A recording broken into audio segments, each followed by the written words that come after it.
जय माता दी प्यारे भक्तों। माता रानी की असीम कृपा आप सभी भक्तों पर हमेशा बनी रहे। लगातार आपको हम पाठ सुना रहे हैं। जो भी भक्त इन पाठों को लगातार सुन रहा है, हमारे साथ जुड़कर माँ भगवती आप सबका कल्याण करे, आप सबकी मनोकामना पूर्ण करे। आइए सुनते हैं आज हम दुर्गा सप्तशती का तीसरा अध्याय। इन अध्यायों को सुनने से ही माँ भगवती की विशेष कृपा भक्तों पर बरसती है और कितने ही मनोरथ माँ भगवती उनके सिद्ध कर देती है। आइए सुनते हैं दुर्गा सप्तशती का तीसरा अध्याय। सर्व मंगल मांगल्ये शिवे सर्वार्थ साधिके शरणे त्र्यंबके गौरी नारायणी नमोस्तुते। जय माता दी। तीसरा अध्याय, सेनापतियों सहित महिषासुर का वध। प्यारे भक्तों, आपसे विनती है पाठ को अधूरा बिल्कुल नहीं छोड़िएगा और चैनल पर पहली बार हो तो सब्सक्राइब भी जरूर कर लीजिएगा और कमेंट में जय माता दी जरूर कहिएगा। आइए सुनते हैं तीसरा अध्याय, सेनापतियों सहित महिषासुर का वध। जगदम्बा के श्री अंगों की कांति उदय काल के सहस्त्रों सूर्य के समान है। वे लाल रंग की रेशमी साड़ी पहने हैं। उनके गले में मुंडमाला शोभा पा रही हैं। दोनों उरोजों पर लाल चंदन का लेप लगा है। वे अपने कर कमलों में जय मलिका, विद्या और अभय तथा वर मुद्रा धारण किए हैं। तीन नेत्रों से सुशोभित मुखारविंद की बड़ी शोभा है। उनके मस्तक पर चंद्रमा के साथ ही रतन में मुकुट विराजमान है तथा वे कमल के आसन पर विराजमान हैं। ऐसी देवी को भक्ति पूर्वक मैं प्रणाम करता हूँ। जय माता दी। जय माता दी का उच्चारण बीच बीच में आप लगाते रहिए भक्तों। ओम ऋषि बोले। दैत्यों की सेना को तहस नहस होते देखकर महाराक्षस सेनापति चिक्षुर क्रोध में भरकर देवी भगवती से युद्ध करने के लिए आगे बढ़ा। चिक्षुर युद्ध के समय देवी भगवती पर इस प्रकार बाणों की वर्षा करने लगा कि मानो बादल मेरू पहाड़ के शिखर पर पानी की धारा बरसा रहे हों।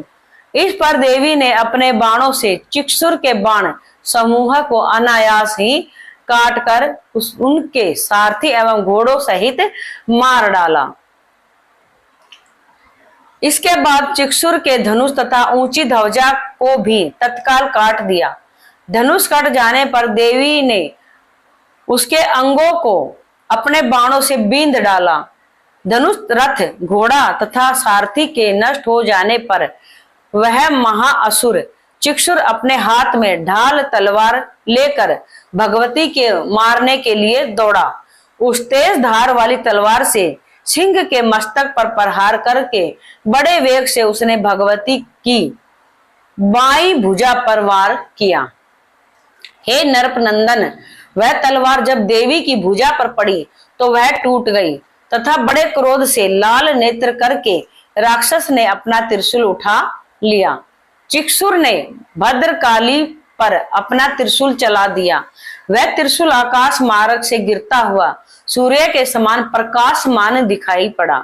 त्रिशूल को अपनी ओर आते देखकर देवी ने भी अपना त्रिशूल छोड़ा और महाअसुर के शूल के 100 टुकड़े कर दिए, साथ ही उसके प्राण भी हर लिए।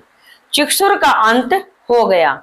चिक्षुर के मरने पर देवताओं का शत्रु चामर नामक दैत्य हाथी पर बैठकर देवी भगवती से युद्ध करने आया। चामर राक्षस ने आते ही देवी पर शक्ति से प्रहार किया, परंतु देवी भगवती ने अपनी हुंकार से ही लगे। सिंह बड़े वेग से आकाश की ओर उछला और जब पृथ्वी की ओर आया तो अपने पंजे से चामर का सिर धड़ से अलग कर दिया। क्रोधित देवी दुर्गा ने शिला और वृक्ष आदि की चोटों से उदगर नामक राक्षस को मार डाला। उसके बाद कराल नामक राक्षस को दांतों, मुक्कों और थप्पड़ों से मार गिराया। क्रोध में भरकर देवी दुर्गा ने गदा से प्रहार से उद्यत राक्षस को मार डाला। उसके बाद वाष्पल को भिंदीपाल से यमलोक पहुंचा दिया। बाणों से ताम्र और अंधक को मौत के घाट उतार दिया। तीन नेत्रों वाली देवी दुर्गा ने उग्राशय, उग्रवीर्य, महाहनु नाम के दैत्यों को त्रिशूल से मार गिराया। जय माता दी। तलवार से बिडाल नामक राक्षस का सिर धड़ से अलग कर दिया। दुर्धर और दुर्मुख राक्षसों को बाणों द्वारा यमलोक पहुंचा दिया। इस प्रकार जब महिषासुर ने देखा कि देवी ने मेरी सेना को नष्ट कर दिया, तो वह भैंसे का रूप धारण कर देवी के गणों को दुख पहुंचाने लगा। कुछ गणों को मुख के प्रहार से, कुछ गणों को खुरों से, कुछ गणों को पूंछ से घुमा घुमा कर मारने लगा। कुछ गणों को सींगों के प्रहार से चोट पहुंचाने लगा। किसी को तेज दौड़ा कर, किसी को गर्जना करके, किसी को भ्रमण तथा श्वास की वायु से पृथ्वी पर पटकने लगा। फिर वह देवी के वाहन सिंह को मारने के लिए दौड़ा, तो देवी दुर्गा को उस पर क्रोध आ गया। फिर भैंसा बना महिषासुर क्रोधित होकर खुरों से धरती को खोदने लगा तथा ऊंचे पहाड़ों से सिंगों से पत्थर को फेंक कर गरजने लगा। महिषासुर के वेग से दौड़ने के कारण पृथ्वी हिलने लगी। पूंछ की फटकार से सागर का जल उछल उछल कर चारों ओर पृथ्वी पर फैलने लगा। हिलते हुए सिंगों के आघात से मेघ खंड खंड हो गए, यानी टुकड़े टुकड़े हो गए, और उसके श्वास से, वायु से उड़ते हुए सैकड़ों पर्वत आकाश से पृथ्वी पर गिरने लगे। देवी दुर्गा ने क्रोध में भरे हुए राक्षस को देखा तो उन्हें भी क्रोध आ गया और वह उसको मारने के लिए उद्यत हो गई। देवी ने पास फेंक कर दैत्य को बांध दिया। दैत्य ने बंध जाने पर भैंसे का रूप त्याग दिया। अब उसने सिंह का रूप धारण कर लिया और जो ही देवी उसका सिर काटने को तैयार हुई तो दैत्य ने आदमी का रूप बना लिया, जो हाथ में तलवार लिए था। देवी ने फौरन ही अपने बाणों से उस मायावी पुरुष को उसकी तलवार ढाल सहित बींध डाला। अब वह हाथी के रूप में दिखाई देने लगा। जय माता दी। अपनी लंबी सूंड से देवी के सिंह को खींचने लगा। तब देवी ने अपनी तलवार से उसकी सूंड काट डाली। अब राक्षस ने एक बार फिर भैंसे का रूप धारण कर लिया और पहले की तरह चर अचर जीवों सहित समस्त त्रिलोकी को व्याकुल करने लगा। अब क्रोध में भरकर देवी बारंबार उत्तम मधु का पान करने लगी और लाल लाल नेत्र भरकर अट्टाहस करने लगी। उधर बलवीर्य तथा मद से क्रुद्ध हुआ राक्षस भी गरजने लगा।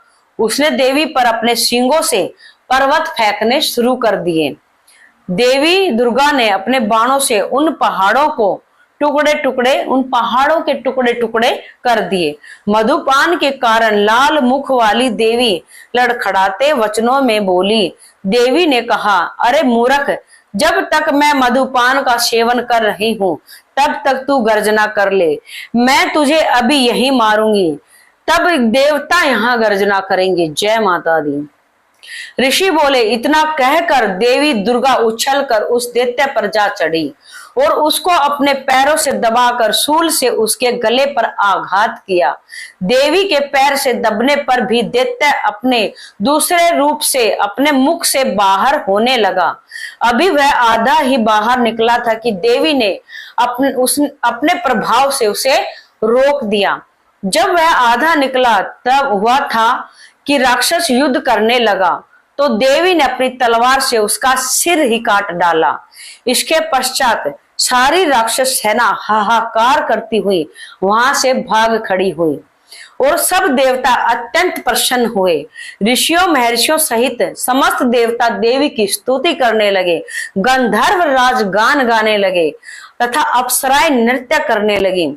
इति मार्कंडे पुराणे सार्वणिके मनवंतरे देवी महात्म्ये महिषासुर वधो नाम तृतीय अध्याय समाप्त। प्यारे भक्तों, तीसरा अध्याय समाप्त हो चुका है और जो भी भक्त माता रानी के श्रद्धा भाव से इन दुर्गा सप्तशती के पाठों का अध्ययन कर रहा है या हमारे साथ सुन रहा है, माँ भगवती उन पर अपनी असीम कृपा बरसाए रखे। प्यारे भक्तों, आप किसी का भी पाठ अध्याय सुने उसे पूरा ही सुनिएगा, वरना आप पर माँ भवानी का प्रभाव अच्छा प्रभाव पड़ने से अच्छा कि आप पर बुरा प्रभाव पड़ने लग जाता है। इसीलिए आप पाठों को पूरा सुनिएगा, अपने आप को दोष से बचाइएगा। जय माता दी, जय माता दी। माँ भवानी को खुश करिए इन पाठों के द्वारा और अपनी मन चाही इच्छाएं पूरी कीजिए। जय माता दी, जय माता दी।